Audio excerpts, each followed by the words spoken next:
We're announcing today Less than 2 weeks ago, Milwaukee police announced they had arrested an alleged serial killer, 49-year-old Walter Ellis, whose DNA, they say, was linked to the killings of 9 women over a 21-year period. Authorities say a number of the women were prostitutes. Most had been strangled, and their bodies were found within a 3-mile area between 1986 and 2007. During the 4-month period of the investigation, we developed a number of people who became people that we thought would potentially be good suspects. Police haven't said exactly how they first targeted Ellis as a suspect who has now been charged in 7 of the killings. But they say as they took a closer look at the cases and examined DNA evidence, their suspicion of Ellis grew stronger. The frequency that Mr. Ellis' name came up,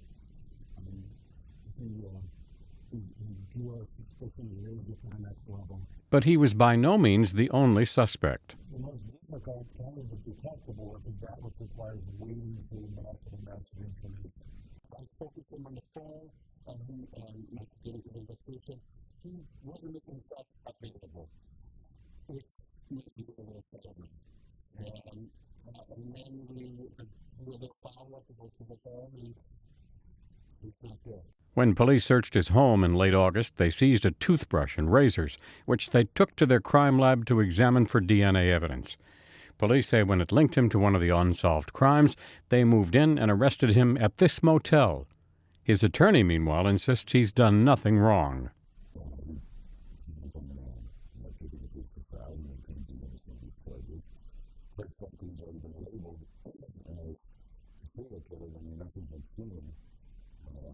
Despite the arrest, the case has revealed a disturbing lapse that some say could be putting residents at risk, a state database that's missing thousands of mandatory DNA profiles for convicted felons.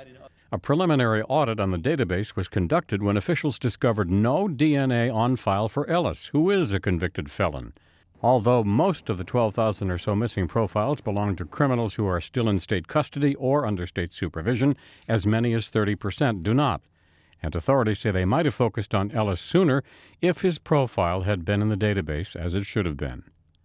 Brian Thomas, The Associated Press.